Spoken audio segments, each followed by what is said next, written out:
nakare.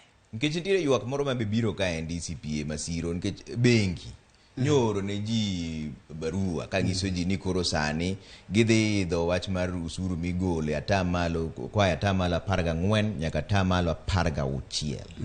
Ma nyiso ni wadhi marach kaka uchumi koso bengi ge madwa golo pesa mag kuom ji makata ji hinyore to gidwaro mana pesa no nikech ndalo moko mane chien ka nen mana atamalo 14. Sani koro nye gioro barua be mana nyoro ka ikoro idho chakre atamalo 14 nyaka atamalo 16 November nyaka sani podi gidonjo.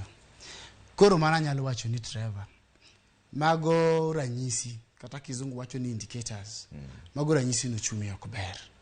Gimomiyo bank ni ohala mano be nyaka wang'i to bank ondiko ji to bank bende nigi chenro mare manyako riembi tineno be nyaka los ang'owa gima ji luongo ni profit kata yuto. Bank be nyaka bed gi yuto iwinjo to ka bank nyaka bed gi yuto pile pile gimoro amora mwatimo especially ohala en ni wageno kuom numbers kata ng'eny marwa. Koro bank mondo giket gino piny tiende ni ka gikete piny to gigeno ni ji dhi bet mang'eny mabiro biro timo banking to ichajo gi gimoro in terms of banking fees, interest rates gi gik machalo kamago, but namba dok piny.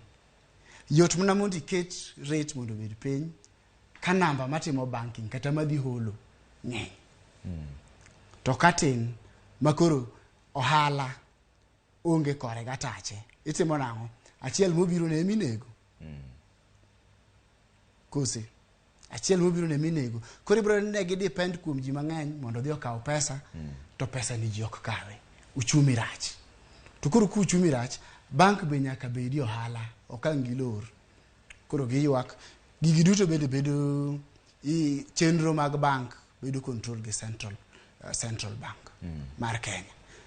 Bengi maduong' mar Kenya ang'ono ma bengi mar Kenya ng'iyo bengi maduong' mar Kenya ng'iyo momiyo giduogi yie nang'owa ni gini mondo chor malo tiende no hala onge to hala onge tiende ni mwana nyicho timre nadi udhier japiny udhier onge pesa.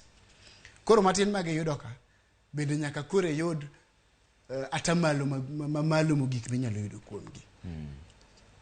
Makizungu wacho ni you maximize your profits from the few that you have. Koro tena ndi kibiro ka in ng'ata achiel ibro chaji malo to da bed ni wan ji 10 ma dhi kawe to da opoge do ng'inge mondo bi matin lakini ng'eny koro pod jaso babo cha. To ka onge to mathis mobiro go ema pod ibro med juogi mondo babo cha timre nadi opong'. Koro gikone gipenjo ni tadwoko ni uchumi rach. Mano ranyisi ni uchumi timre nadi rach. Di marach.